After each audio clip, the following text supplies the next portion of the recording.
Hi mga kamata! So for today's video, I'm gonna be sharing with you guys how I celebrate this Christmas here in Kuwait. So now is 6:45 p.m. here in Kuwait, exactly 11:45 in Philippines. So usually we celebrate here in Kuwait exactly nasa lubong talaga sa Philippines. So like December 24, 2025, 7 p.m. Like Kuwait time, and then exactly December 25, 12 a.m. sa Philippines. So later, of course, magvi-video call together with my family and my loves, and but this time, so gusto kong i-document yung mangyayari this Christmas kasi nag-scroll ako sa lahat ng video ko. Nakaka-miss lang kasi 2 years ago and even last year, like nag-celebrate ako ng Christmas together with my friends like me, Nurse Lala, Sister Jane, and Sister Cherry. But now, I'm gonna be celebrated together lang kay Ma'am Lala. So, dalawa lang kami.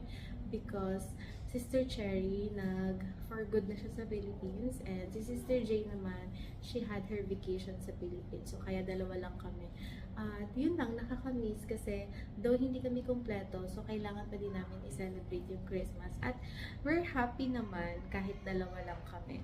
Gusto ko din i-document yearly kung ano yung nangyayari kasi tulad nan, mababalikan ko siya next year, sinong kasama ko next year sa Christmas. Si-celebrate kami ni Nurse Lala sa Avenue Mall. So Avenue Mall is to sa pinakamalaking mall dito sa Kuwait.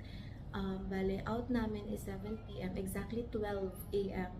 sa Pilipinas. So, dun kami magsi-celebrate.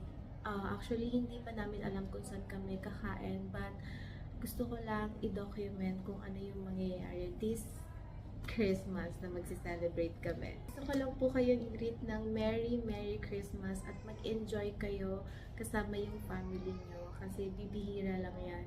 Ako, namimiss ko kasama yung family ko, yung sisters ko, mga pamangkin ko nagsi-celebrate ng Christmas and even New Year's. But now, nandito na ako sa reality na kailangan kong magtrabaho abroad. I won't gonna be celebrate with them, but at least mapoprovide ko yung needs nila. And sa lahat ng occasion, kasama niyo yung family niyo, enjoy lang kayo. Exactly 7 p.m. dito sa Kuwait at 12 a.m. sa Philippines. Merry Christmas to my family sa Philippines, sa Japan, sa Dubai, sa Taiwan. Merry Christmas everyone! Mwah! Hello mga kamata! We're here na sa Avenue Mall with Ma'am Lala! Excited na. Ma'am Lala, anong masasabi mo? Dalawa lang po tayo ngayon magse-celebrate. Life must go on. Aywa! Diyan po kami magse-celebrate ng Christmas ni Ma'am Lala. Gusto niya sa Japanese restaurant. Mayaman to si Ma'am Lala eh. Money Aywa! Ay, money is not a problem daw. Sana all. We're here na mga kamata. So, ito yung table namin. And, at ang aming view.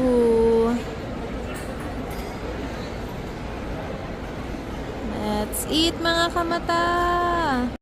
So, here's our welcome shot. Kasi first time namin kumain dito sa Washoku.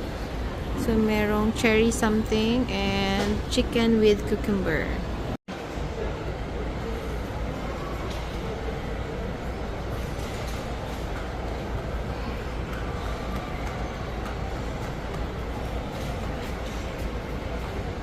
Nag-wear.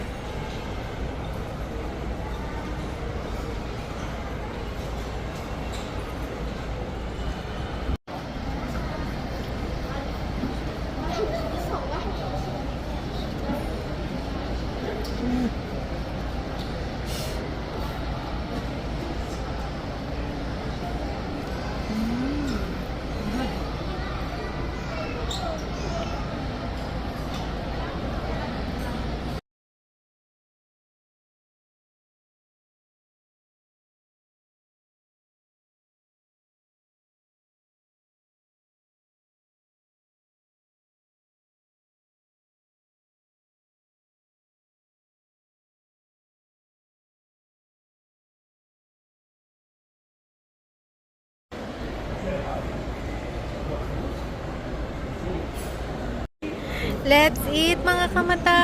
Merry Christmas! Merry Christmas, Ma'am Lala! Merry Christmas! Here's our status. Not yet done, pero ayan, konti na lang. Sobrang sarap dito mga kamata. I-try nyo kumain dito sa lahat ng nasa Kuwait. Washoku, Japanese. Katabi ng Meat Moot.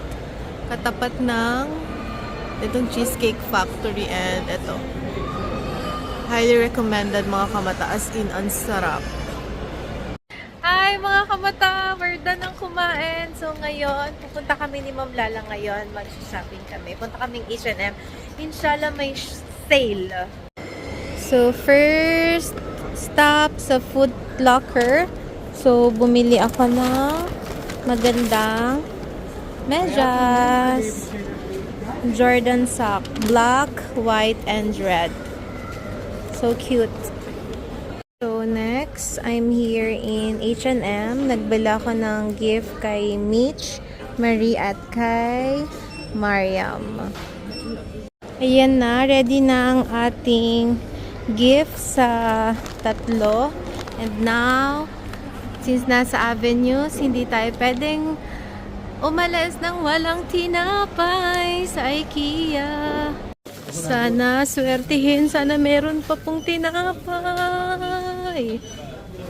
So, ayun mga kamata, sa kasamaang palad, hindi na po available ang aking favorite na tinapay. So, bumili na lang ako ng chocolate cookies. Kasi no choice, breakfast ko siya tomorrow.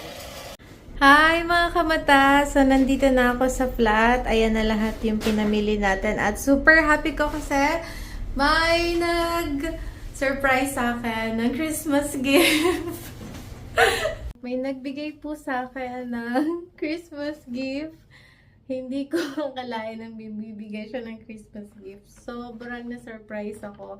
At kinilig ako, syempre. So, kakonsyaba niya si Ma'am Lala. Ito ang binigay niya sa akin. Thank you so much, my love. Hindi ko akalain na bibigyan niya ako ng regalo. Kasi kasabi ko, wag na siya magbigay ng regalo. So, kaya niya ako binilhan ng ganito kasi gusto daw niya kapag ka nagja-jogging ako, nag-walking ako sa labas. So, gusto niya makita niya to na suot ko. Sobrang sweet. Kinikilig ako. So, dito ko natatapusin ang aking vlog. Thank you so much guys for watching. Sana nag-enjoy po kayo. At next year, babalikan ko tong video na to. So, masalamat! Merry Christmas!